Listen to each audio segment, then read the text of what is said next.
મિત્રો આજે આપણે વારો હતો ટ્રેક્ટરને નવરાવવાનો, એટલે રોડ પર ટ્રેક્ટર ગોઠવીને નવરાવવાનું ચાલુ કરી દીધું હતું. કેમ કે હવે હળની સિઝન ચાલુ હોય એટલે હળ હાંકવાનું પણ ચાલુ કરવું પડશે. એટલે પહેલાં આપણે ટ્રેક્ટરની સર્વિસ કરી નાખશું, ઓઇલ પાણી કમ્પ્લીટ કરીને પછી હળ લેવા જઈશું. ને હળને પણ આપણે કમ્પ્લીટ જ કરવાનું હોય, ગ્રીસ ને એવું બધું કરવાનું હજી બાકી છે. ફાળવાને કોઈ સુઈ લગાવવાની બાકી છે, એટલે ધીમે ધીમે એ પણ કરી નાખશું. અને હવે આપણે ટ્રેક્ટરને કમ્પ્લીટ ધોઈ બોઈને નવરા થઈ ગયા હતા.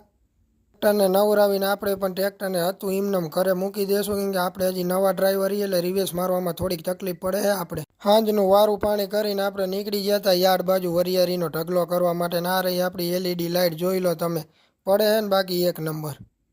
આપણે પૂગી ગયા હતા યાર્ડમાં ને આપણે હજી તો ઢગલો કરવા માટે જગ્યા ગોતતા હતા તો ટ્રેક્ટર આમથી આમ આટા મારવા માંડ્યું હતું. જોયા ને શીખાવ ડ્રાઈવર ટ્રેક્ટર લઈને ફરે.